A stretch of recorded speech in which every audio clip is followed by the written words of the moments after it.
Well, in the merry month of May, now from me home I started, left the girls and two, I'm nearly broken hearted, saluted father dear, kissed me darling mother, drank a pint of beer, me grief and tears to smothered enough to reap the corn and leaf, for I was born, God a stout McFord, a banished ghost, and goblins a brand new pair of brogues to rot the love of the bogs and frighten all the dogs on the rocky roads, a double of 1, 2, 3, 4, 5, up to Herriton and down the rocky road, and all the ways to double and Mac for Aldigar, in Mullingar that night I rested them so weary, started by daylight next morning light, and there he took a drop of the pure to keep me heart and strength, and that's the paddy's.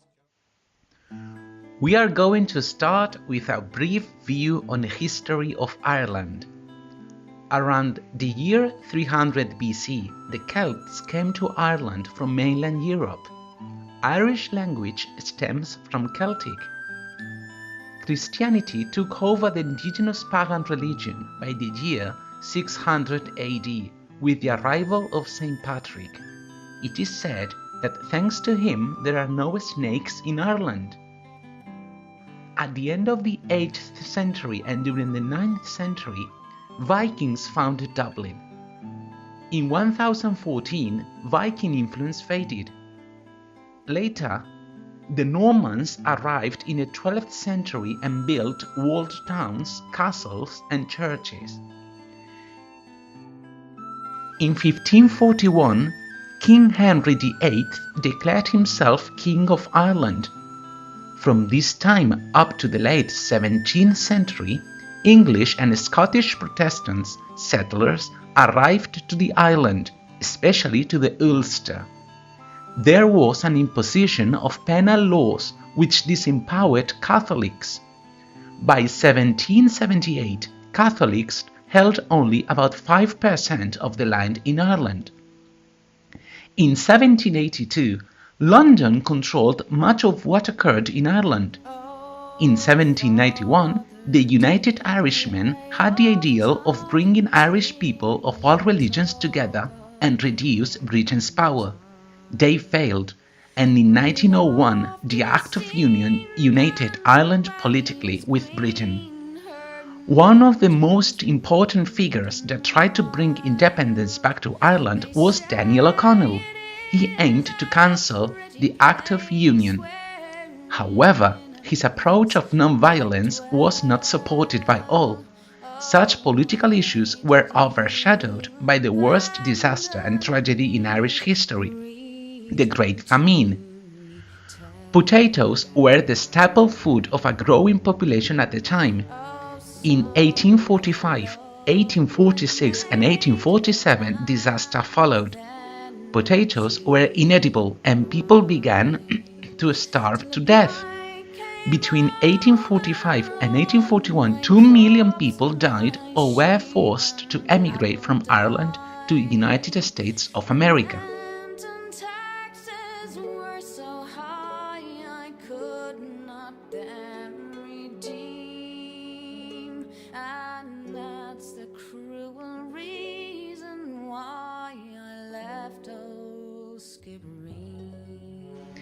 In Ulster, the majority of people were Protestants. They favored the union with Britain. The Unionist Party was led by Sir Edward Carson, who threatened an armed struggle for a separate Northern Ireland if independence was granted to Ireland. A Home Rule Bill was passed in 1912, but it was not brought into law because of World War I in 1914.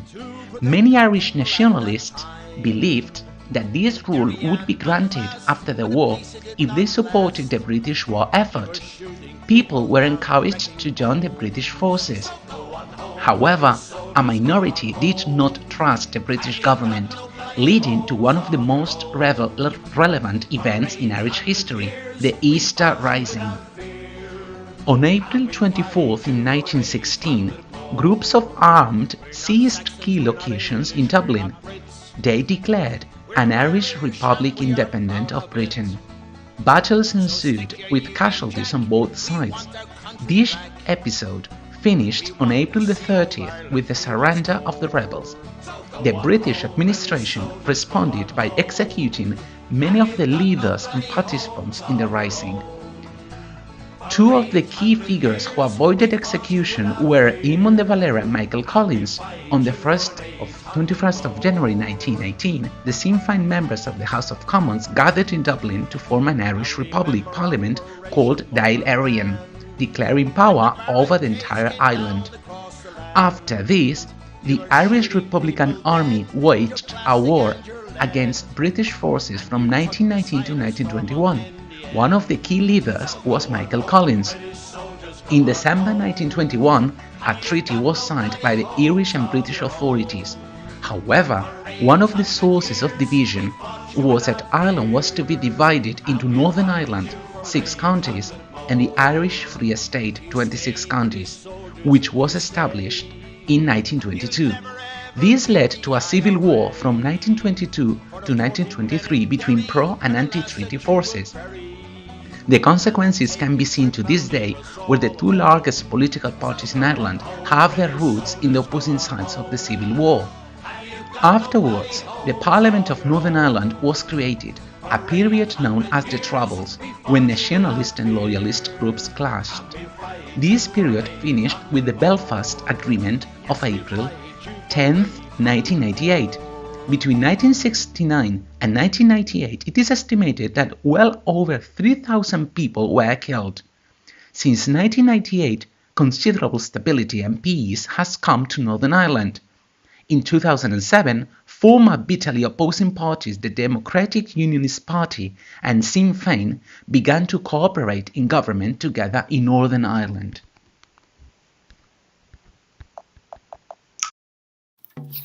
Now, the grammar features. Irish English doesn't mark plurality in nouns to indicate time and measure. For instance, they use to mine instead of 2 mines. Irish English makes an explicit distinction between singular you, yous, ye and plural you or yous. They use yous as a subject and ye is used as an object. Use is used to mark plurality, second person plural. There is a nominalization too. It's another characteristic of Irish English. It gives a word or phrase an unlike status that it doesn't generally have. Besides, like Scottish English, they often use progressive forms of stative verbs. For example, I was knowing your face. Another important feature is the use of sentence tags initiated by so, such as it's raining, so it is. They are also replaced by no or yeah, he is not coming today, no. In addition, native speakers of Irish English don't use yes or no. For example, are you going abroad? I am.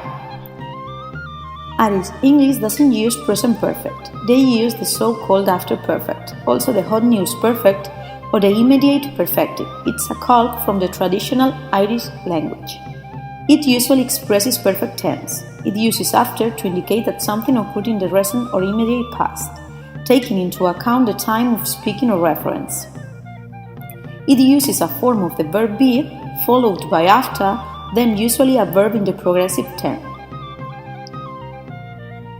Another characteristic is the use of contact clauses. They are clauses that are dependent and they are attached directly to their antecedent, for example without any relative pronoun, such as a book I read or the town we visited.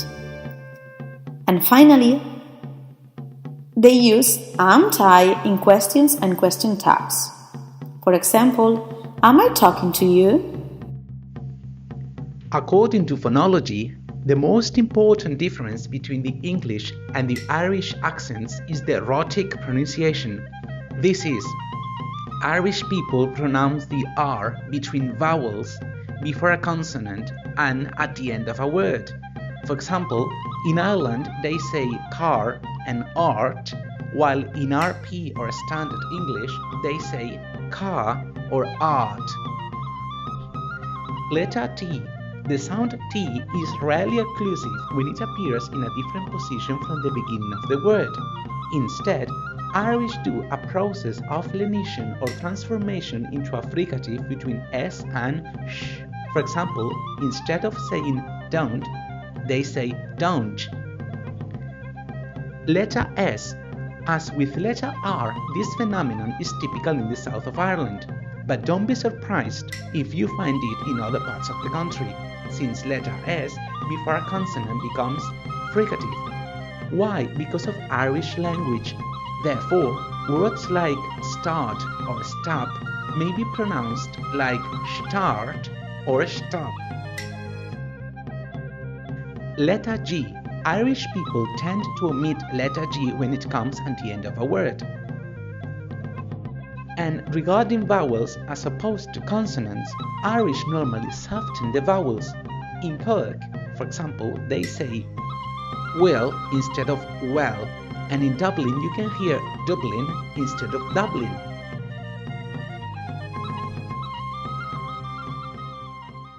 I think Ireland has to get something straight with the rest of the world, or maybe just Hollywood. You see, we don't all sound like leprechauns on acid birds. There's actually a big difference if you're either from the north, south, east or west of Ireland. Let's break it down and set this record straight. Dublin is the capital, and the accent here was heavily influenced by the British occupation of Ireland for more than 800 years. What's odd is that for such a relatively small city, we have two very distinct accents, generally assigned to north and south side. On the north side, you'll hear people talking like this. Here the D replaces TH, so you get a lot of this, that, these and those. And if there's a T at the end of a word, bleeding forget it. Venture south and they'll speak absolutely like this. The South Dublin resident is all about the O's and O's. Elongate those vowels like, like totally the opposite of the narrow sounds of the North Sider. Moving into the south, we come to the People's Republic of Cork, boy. For some weird reason, everyone here speaks a few octaves higher than the rest of the country, boy. It's a little bit forlorn and a little bit melodic, and every now and again, boy is thrown in for the crack. Fair play to you, boy. Now move down a bit and you're into West Cork, where it all gets a bit thicker and a bit faster, sure. Then there's Kerry, and that is probably the jewel in the Irish accent crown. Not sure even Irish people understand this, unless they're from the kingdom itself. Sure, it's fast and it's furious. SH features even when it's not there, you know, like. Sure, doesn't it sound better for it, like, you know.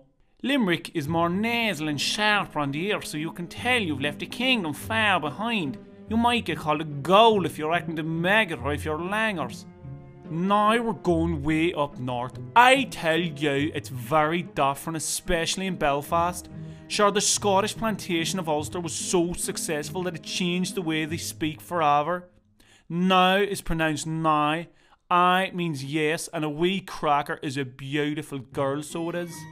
So this is how we sound, do you know what I mean, bud? And it's a totes generalisation, like. But sure, it is what it is, boy. And it's only a broad guide from an Irish gal, like. But sure, we're only having the crack.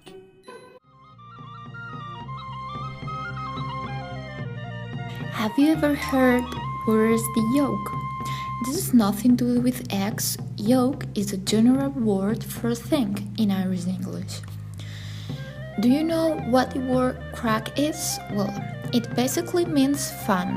However, what's the crack is another way of saying how are things or what's going on. An Irish person might also ask you not to give out. This basically means complain. So, if someone is always giving out, they are always complaining. Other words and expressions that can lead to misunderstandings are, for example, donkey's years. It is used as a reference of time, a very long time. For example, I haven't seen her in donkey's years. Another expression is like hen's teeth. Have you ever seen teeth in a hen? Me neither. It is derived from the original phrase as rare as a hen's teeth, and it means that something is rare.